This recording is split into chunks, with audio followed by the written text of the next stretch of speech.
You're not 20 anymore. You don't have endless do-overs and figuring it out, years left. At this age, you either do the right things on purpose or you stay stuck in the same place for a very long time. I speak to you today not as a motivational preacher, but as a student of power, a historian of fortune, and a revealer of the laws that govern all riches. I have spent a lifetime studying the men who rose from nothing, Carnegie, Ford, Edison, and Rockefeller, and I have found this single unifying truth. Success leaves clues, and those clues are fixed, immutable, and non-negotiable laws. If you are listening to my voice, it is likely because you feel a profound sense of urgency. Perhaps you wasted your 20s, drifted through your 30s, or were held back by toxic environments, poor decisions, or negative people until your 40s or even 50s. You look back at the lost time and a voice whispers a dangerous lie. It is too late. I am here to tell you that you are not too late, but you do not have time to waste. The map of your remaining years has changed. Where youth saw endless winding roads and pleasant detours, you must now see a definite, calculated flight path to your destination. The laws of success work faster and more completely for the man who applies them with the absolute conviction that failure is not an option. Your age, your past errors, and your wasted years have given you one great advantage: the power of desperation. You are tired of trying? Good. We begin there. Let me be stark with you. The world rewards the commander, not the compliant. You were sold the grand delusion of the 40-year plan. Work diligently for someone else's dream, save a little, and wait for freedom to be granted to you at 65. I have witnessed this outcome countless times. Men who gave their vitality, their creative spark, and their finest decades to a system only to reach the end of the line with a tired body, a fearful glance at the calendar, and a pension too meager to secure their dignity. That is not freedom. That is the quiet tragedy of misplaced loyalty. Because you cannot afford to trade time for hope anymore, you must now understand the fundamental act of warfare against stagnation. This is not a time for gentle habits. It is a time for the establishment of rigorous, uncompromising law. You must stop asking for permission to succeed. The wasted time of your past is simply the tuition you paid to understand the urgency of this moment. Use the pain of regret as the fuel for your absolute commitment to the laws I am about to reveal. This journey begins with an act of war against retreat. This is not about mere hoping, wishing, or casual wanting. It is about staking your entire future on an absolute conviction that there is no turning back. The first mistake of the late starter is confusing a want with a definite, burning desire. A man who merely wants riches can be stopped by the first inconvenience, a bad market, a critical friend, or a minor setback. But the man driven by a burning desire has already cut off his retreat. His commitment is total. He has done what all successful generals do. He has burned the ships behind him. Look at the case of Edwin C. Barnes. He was not a young man when he decided he would become a business associate of the great Thomas Edison. He did not ask for a job for Edison. He insisted he would be his associate. He had no money for the fare and climbed down from a freight train, arriving at Edison's lab looking like a vagrant. Edison, sensing the absolute fire of his conviction, gave him a manual, menial job. Most men would have settled for the wages and waited for a better opportunity. Barnes did not. He refused to work for Edison. He worked with the single aim of becoming his associate. He burned all bridges behind him. He did not wait for a door to open. He stayed put, executing his daily task with the definite purpose of his ultimate goal fixed in his mind. He waited for the opportunity to present itself, and when it did, he struck. He ultimately realized his desire, not through luck, but through the irresistible force of a definite, unyielding desire, backed by an immutable faith in its attainment. This is the law. Riches do not come to the casual wisher. Riches yield only to those whose desire for them reaches the stage of a white-hot obsession. The intensity of your desire must be so profound that the thought of failure is physically painful. This is the advantage of the late starter. You have no time for lukewarm effort. Because you don't have time to waste on vague dreams, we must move immediately to concrete action. This is the application of the laws of desire and faith, the first two steps toward riches. The late starter needs these steps to be simple, clear, and immediate. You must turn this intangible desire into a definite plan that your mind can grasp. Your six-step mandate for definite desire. I want you to take hold of this instruction and execute it within the next 24 hours. Step 1. Define your riches. Fix in your mind the exact amount of money or the definite goal you desire. Be specific. Do not say, I want a lot of money, or I want to be successful. Say, I intend to possess $500,000, or I intend to possess a business that earns $300,000 annually. The subconscious mind, which is the instrument of your action, cannot act on vague commands. Step 2. Establish the exchange. Determine exactly what service, skill, or value you intend to give in return for this goal. The law of the universe is exchange. You cannot get something for nothing. You must be prepared to give an equal or greater value in return for the riches you demand. Will you provide a specialized service? Will you launch a product? Will you lead a team? State it clearly. In return for the $500,000, I will apply my specialized knowledge in business operations to organize and lead a sales team that delivers $1 million in new revenue this year. Step 3, set the deadline. Establish a definite date when you intend to possess the money or attain the goal. I warn you, the lack of a definite deadline is the most common reason for failure in this step. A dream without a date is just a wish. Set the exact month and year. Step 4, create the written mandate. Write out a clear, concise statement summarizing all 3 points above: the definite amount, what you intend to give in return, and the definite deadline. This document is not a request, it is a mandate. It is an order you issue to your subconscious mind and to the universe. Step 5. Cultivate faith through autosuggestion.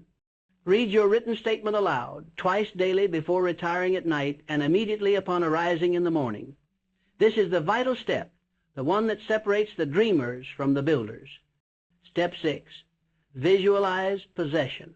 As you read your mandate, you must execute the final, most powerful command.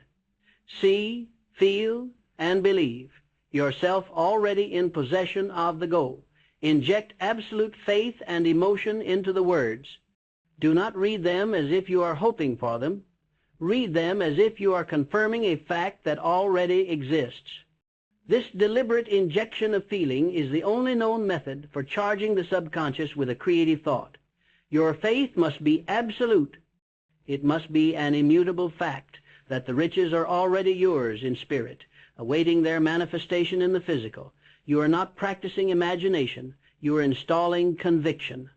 You must treat the reading of this mandate as the most important executive function of your day, because it directly controls the actions of the universal forces that will rearrange the world to deliver your desired outcome. Every repetition is a hammer blow, striking the conviction deep into the bedrock of your soul. The successful late starter does not merely wait for his ship to come in. He burns the ship he came in on. He makes a total, irrevocable commitment. If you can master this first principle, definite desire, backed by faith, you will have launched your new life, regardless of how many years you wasted before this moment. You are not too late, but you do not have time to waste. Mind over misfortune, the practice of mental mastery. Now we move to the engine room of your success, your own mind. Every word you speak about your past is a seed planted in your subconscious garden. You keep repeating the story of your past failures, the history of your poverty, or the limitations of your environment, and the universe keeps delivering those failures. You speak the language of doubt, and your world answers in kind. Stop repeating what you don't want. Stop rehearsing your weaknesses. It is time to reprogram the subconscious through deliberate suggestion, because you're not 20 anymore, and wasted thoughts now cost years, not months. The man who allows his thoughts to drift aimlessly is no better off than the ship that drifts without a rudder. Your subconscious mind is the connecting link between the finite thinking mind and the infinite universal intelligence. It is a faithful servant, but it cannot differentiate between positive or negative thought, between constructive or destructive command. It will take whatever thought, repeated with feeling, is impressed upon it and immediately begin to translate that thought into its physical equivalent. The man who fears poverty and repeats that fear with emotion is issuing a definite command for poverty. The man who repeats his definite aim, mixed with faith, is issuing a definite command for riches. This is the principle of autosuggestion, the medium through which you voluntarily influence your own subconscious mind.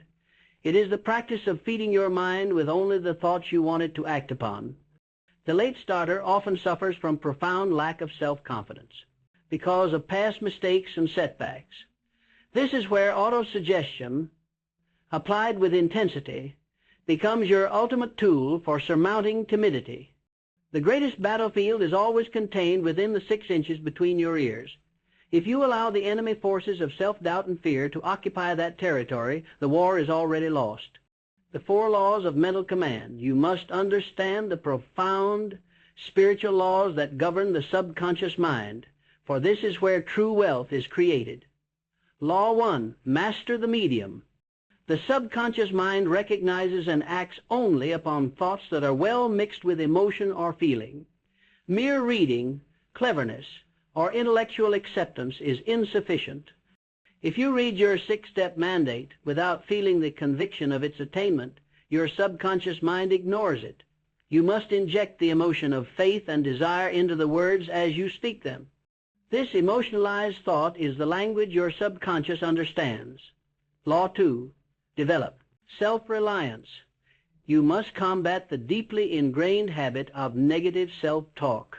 The only way to surmount this lack of self-confidence is through a deliberate, written self-confidence formula, a personal creed that you memorize and repeat aloud daily. You must visualize the person you intend to become for 30 minutes every day. You must see the new self as clearly as you see your own reflection. Your formula must contain the instruction to your mind to seek out and execute your definite chief aim. This daily ritual replaces the years of negative programming you unknowingly accepted from weak institutions and fearful people. You are performing mental surgery to remove the malignant growth of timidity. Law 3, positive input only. You must become the gatekeeper of your own mind. Voluntarily influence your subconscious mind by actively feeding it positive emotions like desire, faith, love, enthusiasm, and shielding it fiercely from negative influences. Every doubt, every fear, every criticism you internalize is a poisonous command that your subconscious mind is compelled to execute. You cannot afford the luxury of self-doubt. Stop reading the opinions of the defeated. Guard your mind as a general guards his war chest. The failure to filter your mental input is an invitation to mental poverty. Law 4, visualize possession.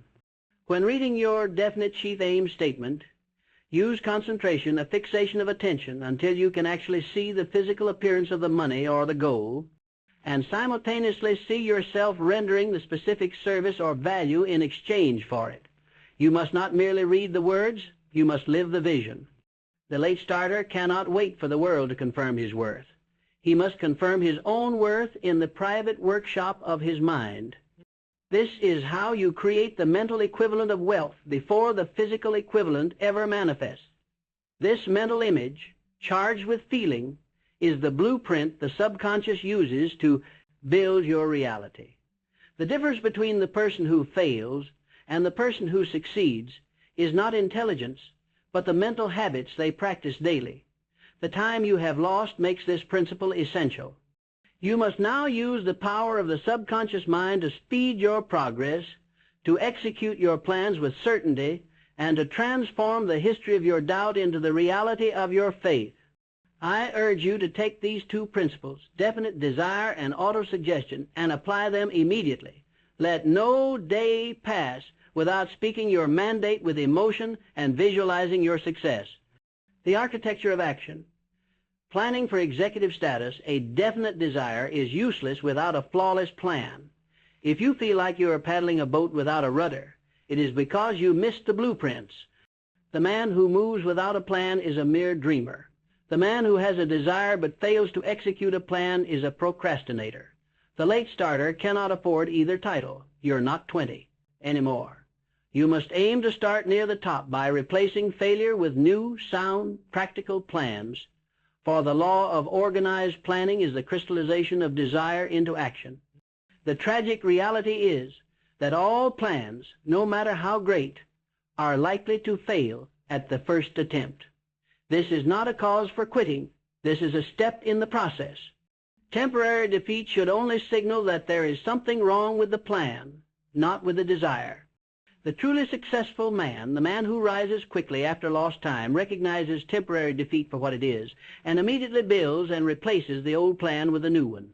He understands that every failure provides precise, costly data that must be leveraged immediately. This section covers the three principles that turn thought into tangible structure: organized planning, imagination, and specialized knowledge. The three-part workshop of success. Part 1, imagination, the workshop of the mind. Your imagination is the most marvelous, miraculous, and incomprehensibly powerful faculty you possess. It is the workshop where old ideas are combined and fashioned into new plans. Every fortune ever accumulated, every great invention, every political triumph began in the imagination. The successful late starter cannot rely on the synthetic imagination, which merely rearranges old concepts.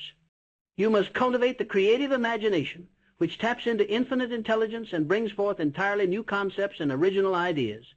You revive this faculty through constant use and through the intense application of desire and faith. Use your imagination to fashion specific, measurable plans for transforming your desire into its equivalent. This is where you must see possibilities where others see obstacles. You must construct the solution in your mind before a penny is invested or an hour is spent. Part 2, specialized knowledge, the currency of value. Knowledge is power only when it is organized and intelligently directed toward a definite end. The man who says, "I have knowledge, but cannot apply it to earn a livelihood," is no better off than the man who has no knowledge at all. The late starter cannot afford to be a generalist. You must be a specialist.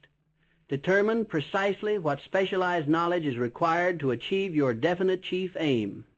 If you lack it, you must acquire it immediately through experience, formalized education, or, most critically, by leveraging the knowledge of your mastermind group. Knowledge is your ammunition. The plan is the rifle. Both are necessary to achieve executive status. The late starter must recognize that his lack of youth must be compensated for by superior, highly refined knowledge. Your years of general life experience are irrelevant until you distill them into a specialized, marketable skill set. Part 3, the written brief, your executive status. The late starter often feels he must start at the bottom and work his way up. This is acceptable for a young man with endless time. For you, it is a fatal mistake. You must aim to start near the top by presenting a plan of service so compelling that the employer or the market recognizes your executive status instantly. I recall the case of the woman who prepared a meticulously planned brief of personal services for her son. The son was seeking a junior executive role but was not highly experienced. His mother, applying the principles I teach, helped him prepare a detailed, carefully written brief of his qualifications. It was not a mere resume. It included a statement of his specific desired position and salary, self-fixed, a demonstration of his knowledge of the prospective employer's business, how it operates, where its weaknesses were, and how its profits could be increased, the plan he would use to fill the role to their advantage. He concentrated entirely on what he could give the service and not on what he wanted to get. He obtained the job at the first interview and at his self-fixed salary. You must present the detailed written brief of your personal services as an immediate, high-value asset and executive, not a hopeful laborer. Your plan must demonstrate competence before you are granted the opportunity. The master rule: replan, don't quit. If your first plan fails, recognize that this is a temporary defeat, not a permanent failure.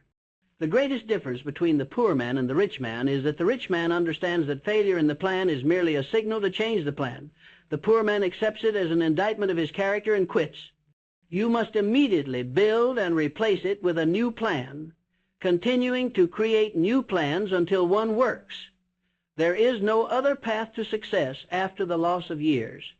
This commitment to continuous replanning transforms you from a failure into an unstoppable researcher. You must view every setback as a definitive instructional step that eliminates an incorrect path. The man who changes his plan but never his purpose is the man destined for triumph. Do not hesitate. You have made your decision. Now let us return to the law that demands executive-level thinking, organized planning, the unstoppable engine, decision and persistence. I have taught you the fuel, desire, and faith, and the blueprints, organized planning. Now we must address the engine itself. Without this engine, all the fuel and all the blueprints are worthless. This engine has two parts: decision and persistence. The late starter cannot afford the slow, painful habit of hesitation. Indecision is the seedling of fear. The habit of indecision is the major cause of failure in every field of endeavor. Riches, when they come quickly in response to definite decisions. The men who achieve great fortune are always, without exception, men who reach decisions promptly and change them slowly, if at all. The men who fail are those who reach decisions slowly and change them quickly and often. Your past failure to act decisively is likely the root cause of your current stuckness. That must end today. You need rapid, unwavering forward motion, or you stay stuck on the treadmill of failure.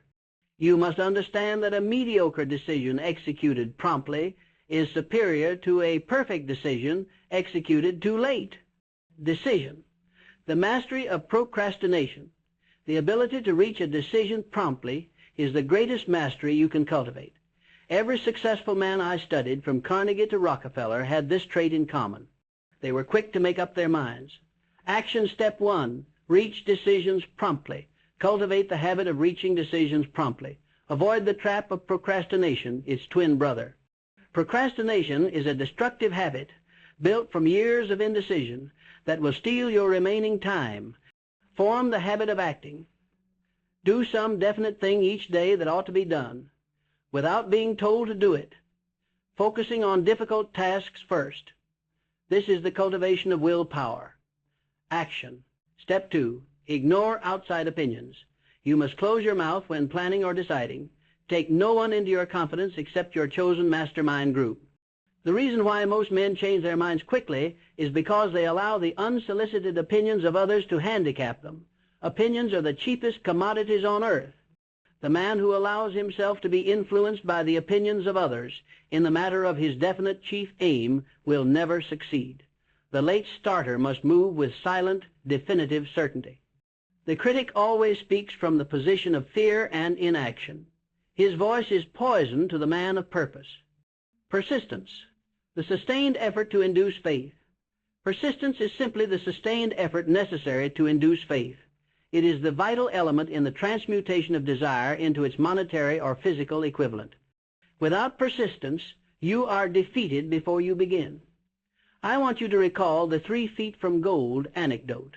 R.U. Darby's uncle was digging for gold and quit just 3 feet short of the main vein, learning only later that a mining engineer discovered the gold was there. Darby learned a brutal lesson. He quit too soon. Darby applied unrelenting persistence to his later career, refusing to accept no when selling insurance, eventually earning millions.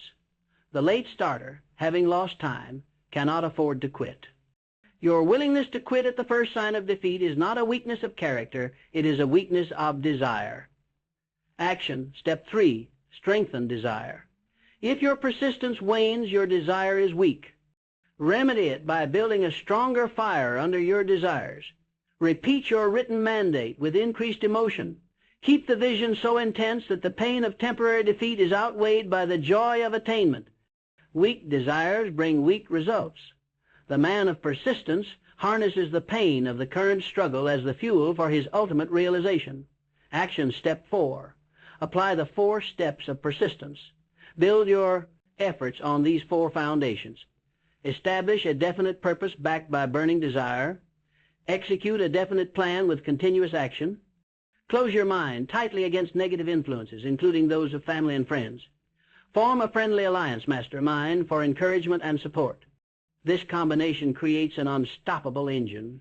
You must move forward with the decision of a general and the persistence of a bulldozer.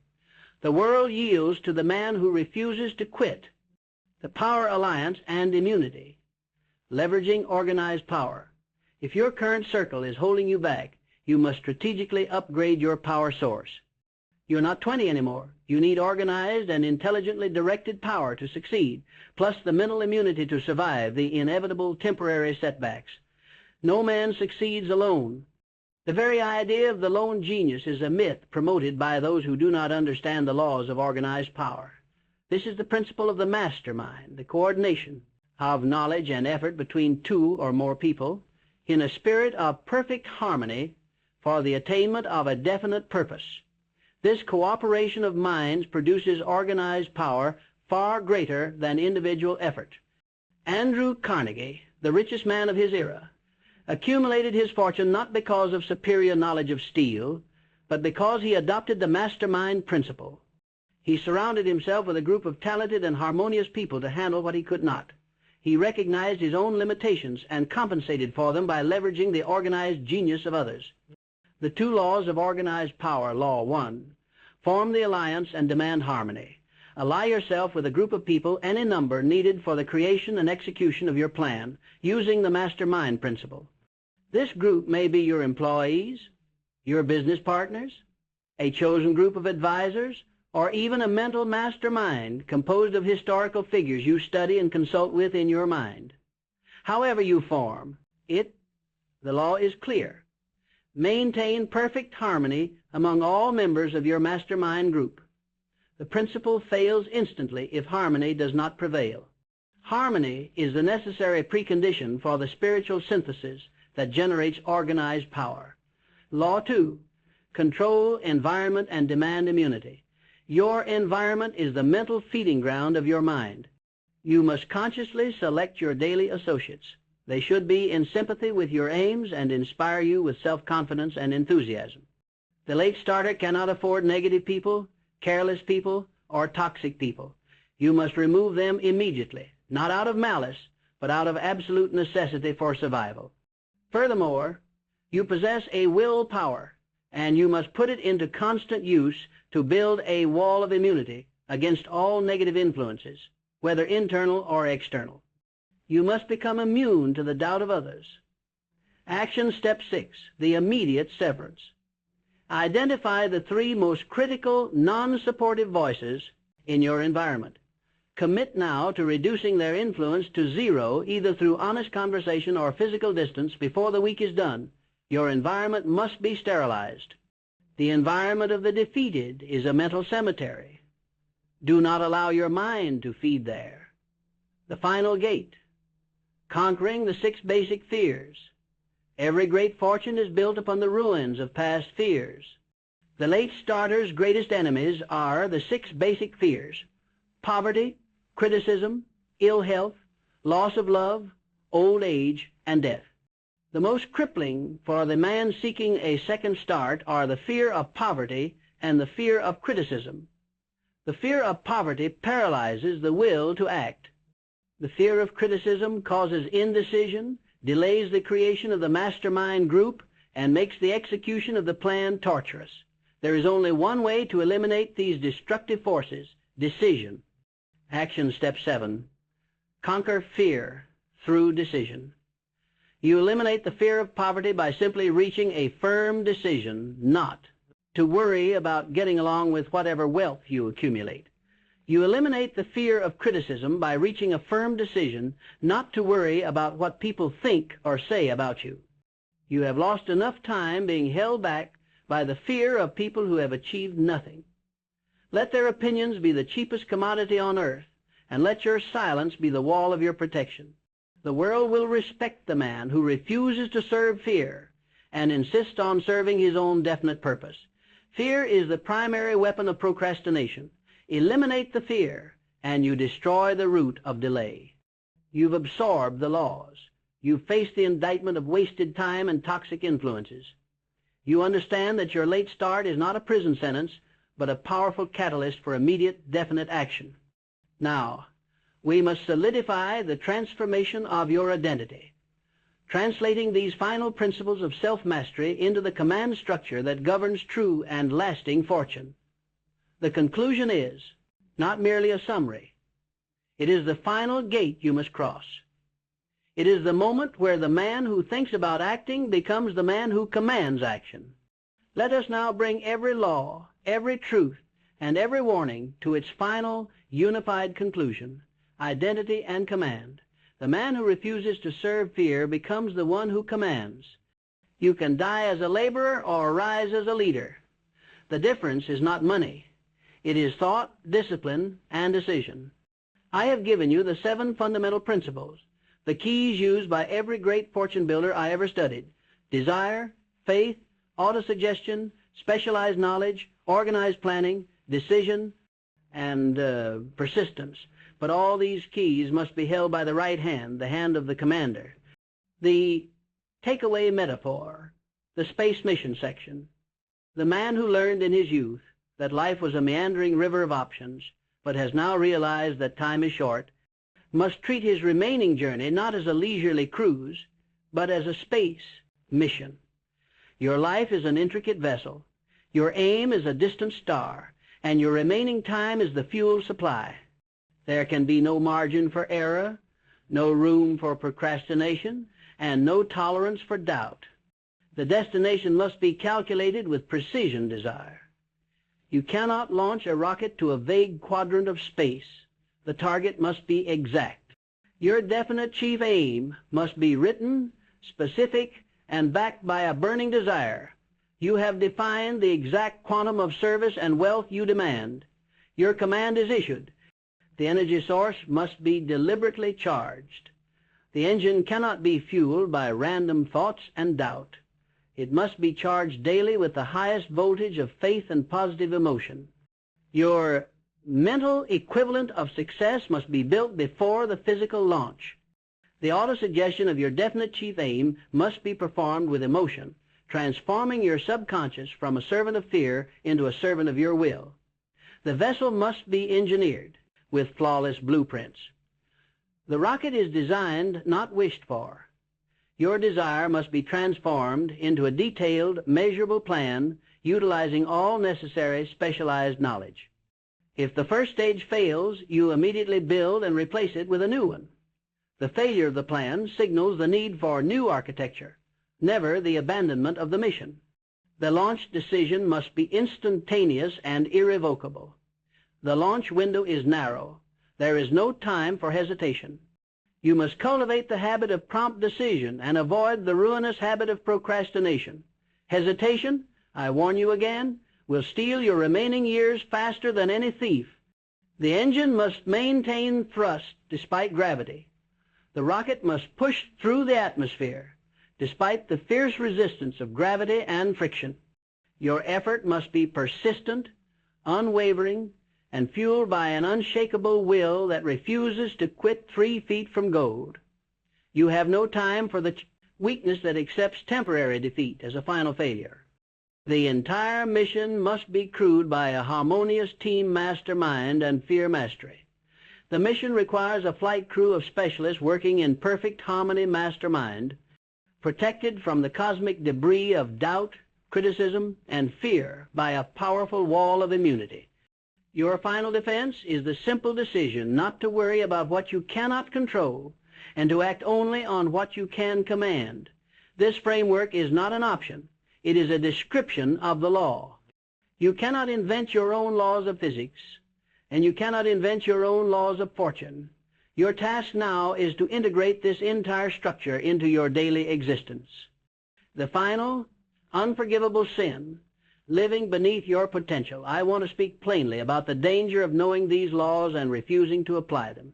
You have heard the truth. You understand the path forged by Carnegie and Edison. If you now return to your old life, to the habit of waiting, the habit of drifting, the habit of listening to fearful or toxic voices, your failure will be unforgivable. Not by me, but by the highest court, your own conscience. The unforgivable sin of the late starter is not the time lost. It is the refusal to capitalize on the wisdom gained from that loss. You are no longer ignorant. You now know that your job is merely a placeholder, not a plan. Your life is ruled by your subconscious commands, autosuggestion, not by random chance. Your environment determines your mental gravity. The difference between wealth and poverty is decision, not hard labor. To know this truth and to continue living as a servant of indecision, a slave to routine, is a betrayal of the genius that resides within you. The man who refuses to serve fear must rise to command. The command identity, building the disciplines of a free man. The final stage of your transformation is the cultivation of the command identity. This is the state of mind where you no longer react to the state world, but the world reacts to you.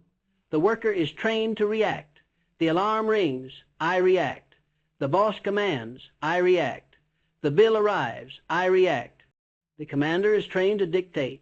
I command my thoughts to wait before the world. I command my day to adhere to my plan. I command my resources to serve my aim. This transformation is rooted in 3 daily disciplines that you must adopt immediately. Discipline 1, the morning command, autosuggestion, and faith. The free man never begins his day with the input of others. He begins by issuing orders to himself. You must rise before the noise of the world begins. Your first act must be to confirm the mission. This is where your written, definite chief aim, your 6-step mandate, becomes your morning prayer. Read your mandate aloud. Speak it with conviction. See the wealth. Feel the attainment. This 30-minute window before you look at a clock or a news feed is your most sacred hour. You are commanding your subconscious mind to execute your plan for the day, ensuring that every action you take is aligned with the definite purpose you declared. Do not trust motivation. Trust repetition. Repetition is the only language your subconscious mind understands.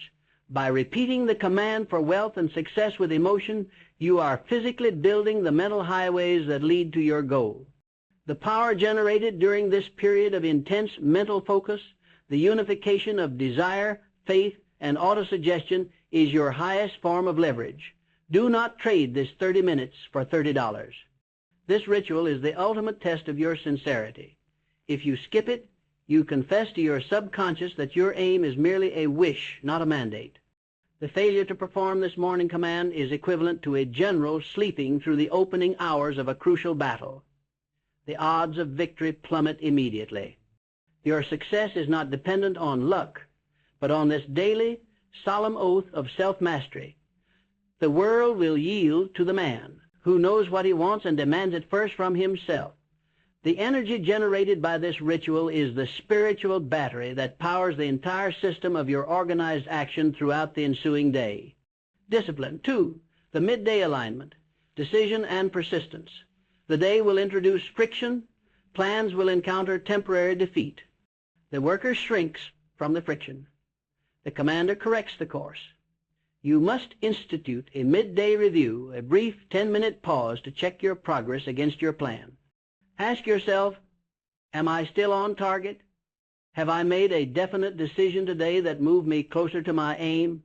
Or have I been delayed? This is the battleground of persistence. If you find yourself drifting, if you have allowed a small failure to derail your energy, you must immediately build a new plan, however small, and execute it before the hour is finished. Persistence is not measured by days or weeks. It is measured by the ability to keep moving even when the mind whispers doubt. The commander does not delay a correction. He acts even with imperfect information, understanding that action creates clarity while waiting creates paralysis. This midday act of course correction is the signature of the master. It is proof that you are using your mind to organize power rather than allowing external circumstances to organize your defeat. This daily vigilance is the premium you pay for speed, and for a late starter, speed is paramount. You are not just fixing a plan. You are forging a new habit, the habit of instantaneous self-correction, which is the only antidote to the decades of indecision you are seeking to reverse. Make this decision a ritual. 5 minutes to assess, 5 minutes to recommand.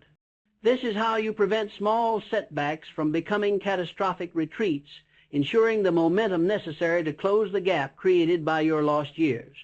Never let the sun set on an undecided matter concerning your chief aim.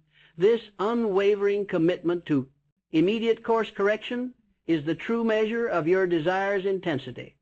It demonstrates to the universe that your purpose is fixed and your will is final. Discipline. 3. The evening inventory, specialized knowledge and environment. The truly wealthy men I studied viewed the end of the day as a time for critical self-audit, not mindless escape. Before retiring, you must conduct an inventory asking 2 primary questions. What specialized knowledge did I gain today? Did I read something, discuss something, or do something that added to the body of knowledge required for my definite chief aim? The wealth of tomorrow belongs to the man who is better prepared today. This nightly inventory ensures your education is aimed, not random. You are converting raw experience into usable knowledge, thereby increasing the value of your personal services. You must not merely pass the time, you must redeem the time. Every hour must be scrutinized for its contribution to your final wealth, objective. This meticulous review of the day's yield, both in dollars and in definite knowledge, is the foundation of the scientific approach to fortune. The man who measures his progress commands his multiplication. Failure to perform this audit is like launching a rocket without checking the telemetry. You will repeat the same errors indefinitely. Did my environment serve my purpose? Did I allow toxic influences, the opinions of others, unnecessary distraction, careless people, to contaminate my mind? If the answer is yes, you must formulate the plan for immediate severance or reduction of influence. You must ensure your environment is sterilized of doubt and serves your pursuit of power. You must write down the names of the people who held you back today and commit to erecting your wall of immunity against their weakness. This audit is essential. The mind gathers its energy during sleep. You must ensure the last thought impressed upon your subconscious is constructive, not a residue of the day's wasted friction. You must enter sleep with a mind clean of doubt, focused only on the final, materialized vision of your definite aim. Your dream must be the last thing your eyes see and the first thing your mind commands. This daily rhythm, command, alignment, inventory builds the cosmic habit force, the law that rewards only rhythm, not randomness. You are programming your mind to be an engine of success, independent of external motivation. You are replacing the destructive habits of the past with the regenerative, commanding habits of fortune. The irrevocable law of the command identity. This is the deeper layer of the law. The universe does not reward the man who hopes he is a commander. It rewards the man who acts as if he already is one. Your entire being, your thoughts, your voice, your environment, your pace must reflect the definite, unshakable conviction of your attained goal. The man who operates with the command identity does not merely seek money. He seeks the mastery of self. Money is merely the material equivalent, the inevitable result of that self-mastery. When you master your mind, you master your destiny. Your only true power lies in your capacity to think independently and command yourself definitely. When you operate with indecision, you are outsourcing your command to the weakest, most chaotic elements of your external environment. When you execute these disciplines, you reclaim that sovereignty. Your lost years did not weaken your power to command. They merely clarified the stakes. The difference between the men I studied, the great industrialists and financiers, and the average man was not luck or talent. It was the ferocious, unyielding habit of self-command. They lived by an internal clock and an internal map. They did not need approval because their conviction was manufactured by their own autosuggestion. They did not need external force because their will was forged in the fire of definite purpose. This self-mastery is your final lesson and your final shield. Cling to it, execute it, and it will deliver to you the fortune you demand. You must accept that this path will require a transformation of character. You will have to shed the skin of the person who accepted less.